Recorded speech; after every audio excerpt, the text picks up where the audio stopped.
friends, welcome back to my sewing room. I have some new things to show you, but first I had a finish last night, and I will put it behind this. It's called China Blue. I got it from a magazine that I got on Kindle. Oh, I see I didn't iron all of my lines out, but I just love it. It was so fun. I did a little couching with the back stitching, which I learned from Mary Rose, and I'll link to her too. But this was really nice. It's designed to be framed in a hoop that you've painted white and then hung with a white ribbon. So hopefully I'll have that to show you next time. I don't know how soon I'll get to it, but it was a joy to stitch this one. And I finished another project bag. It's this one. For those of you that follow me on Instagram, you probably already saw it. I put a panel on the side, but I did learn something. This is the back. It's pretty iris fabric, and I quilted it with flex foam so it would be firm. And I quilted at 1-inch intervals with the width of foot beside it. And I just kept going back and forth, and then I bound it in the background fabric. But what I learned was if you put a panel in, you also have to quilt the panel because the panel isn't as stiff as the vinyl. 16 gauge vinyl is what I used. So I realized if I'm going to make a panel, I'm going to have to quilt it too, because it only shows really when you put your project in. I did it the same fabric that I made my grime guard from. I haven't done any more on this project, but I will. But when it's standing, you can see that the panel gets a little wrinkly. So I should have really quilted the panel too. But I like it. I like the girlfriend wisdom. And I'm more of a coffee drinker than a tea drinker, but I do like to drink tea with friends. So that's good. And with this project, I really am finding that I am enjoying floss drops. But this project I started and it had all bobbins. My husband found this box out in amongst his stuff. It was brand new and he'd never used it. And it is so handy. Oh, then I pulled the top off. Maybe I'll edit that out. But you can see that if I hadn't dropped it and pulled the top all the way off, the bobbins fit in there really nicely. But what I do like about it too is it does have some shallow bits, but it has enough room between the top and the top of the trays so that I can stick a little something on the top, to lay something on the top too, which might be why it all popped off when I took it off, but I'll deal with that later. Maybe I won't edit it out. It's normal for me to drop stuff and break stuff, but oh, that goes in there. But the other new thing I got is, this is the frame my son bought for me from Etsy. Man, if I could just talk and say the right words. We bought it on Etsy, and I'll link to that because my brain just left me what kind of frame it is. It's a Z frame. But anyway, so it's nice. And I got it thinking it would be a good lap frame for me for my scroll. And I'm caught up on through March. I need to start April. It's time to roll it up. And that's kind of fun. So it goes on here. But what I found with this, and I will do it to show you what I'm talking about, is with this frame, maybe it's not long enough to use this frame. For some reason, I can't get it on there, and I had it on there. There we go. And if I'm doing something wrong, please tell me in the comments, because you guys know so much and you've helped me so much to figure things out. But let me tighten this down as well as I can.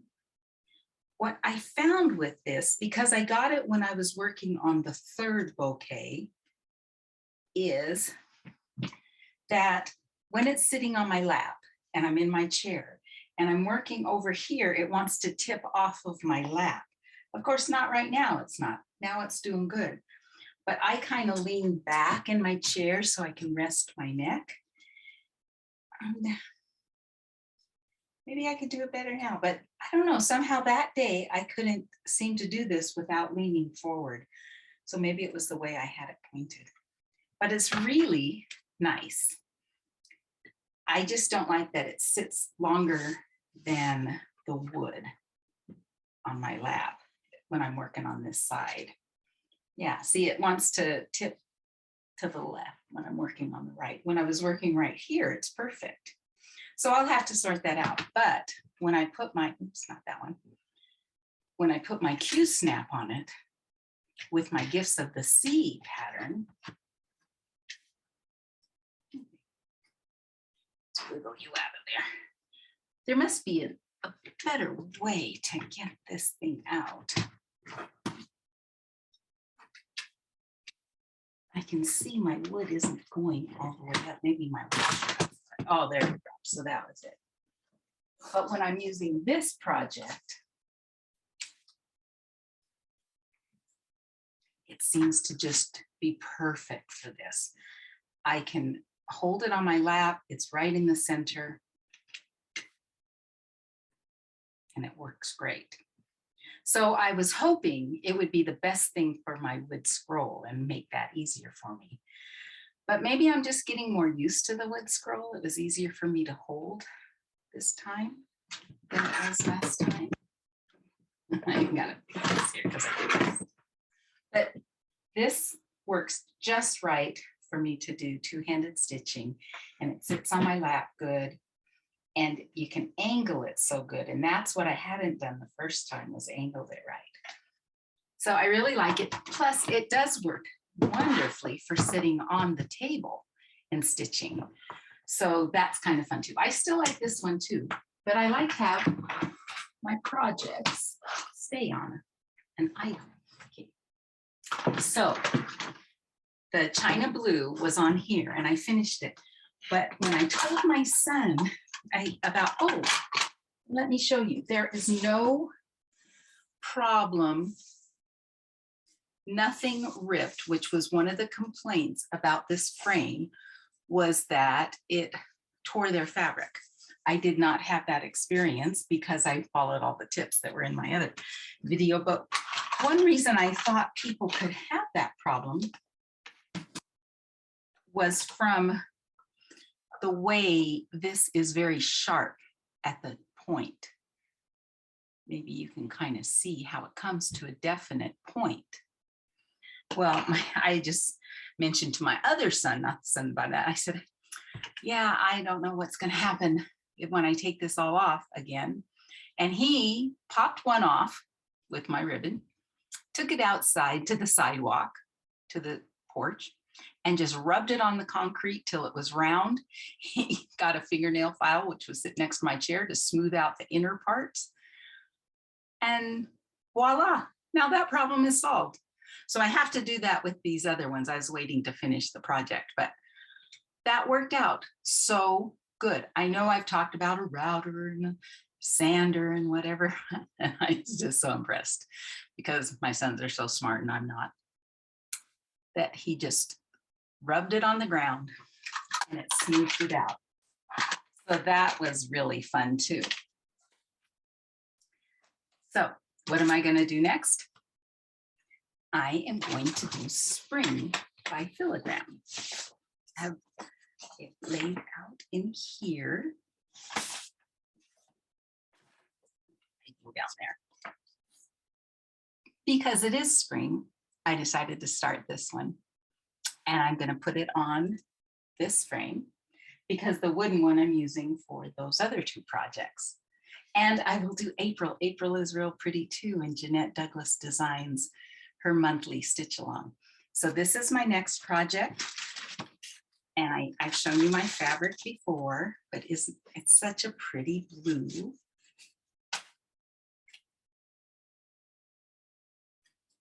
And I have old floss for it. I ordered through 1, 2, 3 Stitch.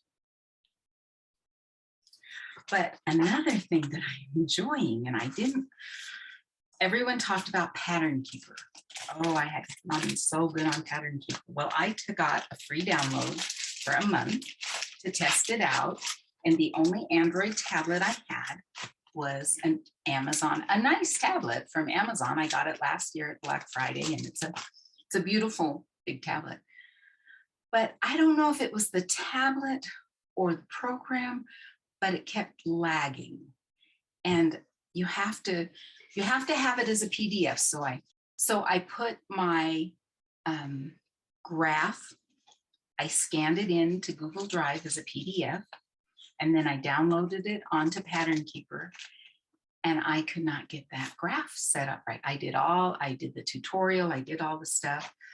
And I thought, oh, well, maybe that's just the way it is. So I went to Artisy Designs and I downloaded beautiful sunflower design. I thought, okay, I'll do this one. It should slip right in, because everyone said one that's PKP, one of the ends in the Pattern Keeper thing, and ends instead of JPEG or PDF, it ends in theirs, will work perfectly. And it didn't go in perfectly. So I fooled with it, and I was disappointed in the tablet itself was kind of lagging everything I did. Maybe it had too much stuff going on in the background. I don't know, but I set it aside and didn't worry about it. And then someone suggested there's an Apple app called Markup, RXP, and Markup, RXP. And I downloaded my designs as a PDF in there and adjusted the graph, and I could pretty much get right to it. Much less time than it was taking me on the Pattern Keeper on the other tablet. And like I say, that could be the difference between the Amazon Fire tablet and my Apple iPad. I did a picture of the design, a screenshot. Now, I don't know if this is a free design, but it was on Pinterest. So I did a screenshot. It says free Croquet a Go-Go 2020. So I did it, an image, brought it right in, and the graph immediately found where it was supposed to go. And what's so nice about this program now, you know, and I'm still learning about it, but as I touch one color, one of the symbols, and I've got it on find this symbol, whoops. And of course, I can't do backwards. Let me do that again. So I'm touching the search button. It'll search for a symbol. And then I'm touching the symbol with the little black.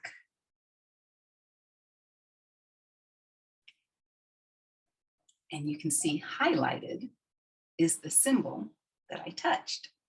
So then as I go in to work with it, when I push the highlighter button, when I'm done with the word spring, I'll just kind of mark them. Of course, I can't do it with my finger. I could do it with my finger if I'm looking at it the right way, but I want to show you when I go to mark it, I just mark off what I've done. Come on. It's worked every single day until today. So I've marked those stitches that I've done. And then I go back to find a new one. And those will just stay on there when I leave. I lock it in, I save it, and now it'll know that I've marked those stitches, that I've already done them. Then when I come back, I work on it. And when I put China Blue in there, I thought, oh, this won't work because it's a screenshot from a magazine. And it worked really good. There is some fooling around, like if it's not quite clear enough to see that symbol, when you push search for that symbol, it'll light up what it thinks. And then you just have to go in and then touch which symbols you see on the section you're going to work. And then touch the markup button and they're lit up. Save it, lock it. And even if you don't do all those stitches and you come back to it, they'll highlight when you want to pick that symbol again. So I like that app. Maybe the other one is better, but this one, because I'm not doing full coverage projects, it feels smoother to me than the other one did. So I've got my spring loaded in there. And that was not the one I showed you. And I will be working on that. I kept going back and forth because I do want to do this one, which is Bucks County Farm Stand. I think I've shown you before. For some reason, I looked at it last night and thought there's an awful lot of back stitching in this. See the roof and all the fruit and vegetables are outlined. And I thought, I just want something simpler. So I chose to do the spring for my next one. And then when I'm caught up on my April of my Mini Bouquets by Jeannette Douglas, which is a free design, she releases one every month, might go back to Bucks County Farm Stand, but I did buy a couple on Etsy that I will show you next time. They are so pretty, and it's just to do on the linen that I was gifted that I showed you. It's a one color sampler. That's a rose in the middle, and then it comes out from that. So I'm looking forward to trying that. Okay, that's about all that I have for today. Just I think, a short video. And I will see you in a couple of weeks.